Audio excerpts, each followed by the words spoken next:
Hi, I want to talk about something that's very well known within psychology is that we all hate people who are like us, and we all love people and hate people at the same time. And this is because famously love and hate are two sides of the same coin. So throughout history, black people have persecuted black people, and white people have persecuted white people. Christians have persecuted Christians, Jews and Jews, and on and on and on. And that's happening now. Is that not everyone who's a Christian, who persecutes a Christian, is a good Christian, and not everyone who's black or Asian who's doing it is good. And sometimes it's ideological, sometimes it's spiritual, sometimes they don't see color at all. They're just making money and they're going after people that they they don't actually want around or whatever. You know, um, this is a fundamental thing that mothers and fathers have with their children. Fathers can hate their sons because they remind them too much about themselves, and they can't see themselves in the mirror, but their wives or their friends can point this out. Um, it goes down to the fundamental things that irk us about anyone. Um, you learn very quickly as you get older. I'm 45. That this is a fundamental thing that happens. Is that even if you don't start off with a person that you hate, like for instance, I was very much agnostic or atheist when I was growing up, and I didn't like Christians or anyone who was a theist. In fact, I openly mocked them at school. But then I realized that actually I was always talking to God in some way, even though it was on a private level. And this is true of Saul, who became Paul, who was a Pharisee. And then, God literally says, "You are a Satan, you are attacking me." And he blinded him quite literally on the road to Damascus. And that's the road we're all on right now, is a road to Damascus. Um, you know, for people who are teenagers and think, you will have experienced this in your own life with a father or a mother who doesn't like you for things that they did previously in their childhood. And you say to them, well, how can you not love me considering the fact that you did this? Liam Gallagher famously said, how can I convince my children, like Liam, Liam Shelby, I think that's his name, Lennon, not to take drugs.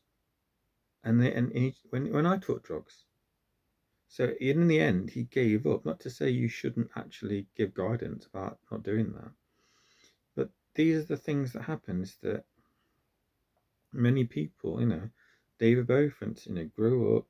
He was an alcoholic, addicted to drugs, and then he had a wife that taught him the right way, and then he gave up on those things. But he never went on to pass this, I don't believe, on to his children. Um, one should accept thy neighbour, even if they're different from you. Obviously, our neighbours are going to be different, but the ones that we hate very often are just like us. They might have a different ethnicity, they might have different the way they look, it might be different the way they have their sexuality, what have you, but they are in fact on a fundamental level like us, because we are all one. We are all one family. Like in the story of Joseph, we are all one family, but the whole family of brothers turned against just one man. And it was only because he had a dream that his life, his prosperity, his tribe, which became two tribes, Great Britain and Manasseh, would be ultimately the most powerful nations that ever were. The British Army the British Army is coming back with recruits now, with conscription. If a Tory government is elected, even if Labour gets into power, we'll have to fight people that are from our own tribes now, or of a different tribe. But without getting too into war, I want finishing the story of Joseph. Ultimately, everyone's forgiven. Ultimately, that's what God wants us all to forgive each other, and to not even start this war that's coming, a third world war that all the military generals say is coming. It doesn't have to happen if we don't have the fundamental hatred for people who are like us. Sometimes it's a literal, you say we are literally like someone that we don't like them because we are identical to them. Sometimes it is because it's on a fundamental way, just their personality or who they are inside. But it all works out in the end. Some things are in flux, some things are unfortunately going to happen. So the Bible plays out that it will happen. There will be the tribulation, and it will be because we haven't accepted Jesus into our heart. And there'll be, unfortunately, persecution of not just Jews, but all of us. And ultimately, Jacob takes Joseph and all the brothers and their wives, because it obviously it involves all of humanity, and they all have a banquet.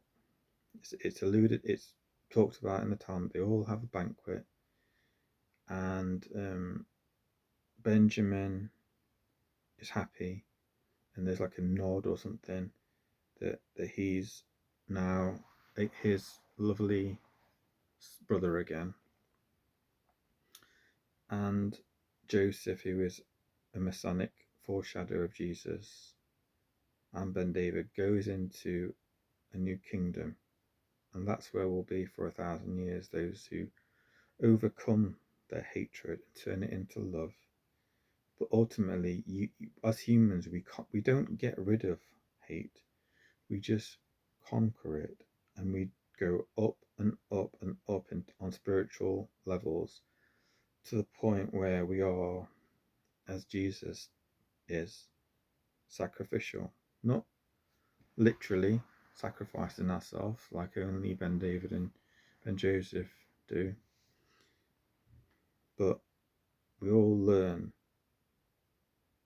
to be sacrificial, to put ourselves slightly lower than others on some fundamental way, like a mother and father do to their children, and like people do in the community. Everywhere in the world there's someone in the community that is sacrificing their time and energy for others, and it's that mentality, as Jordan Peterson says, that will save the world.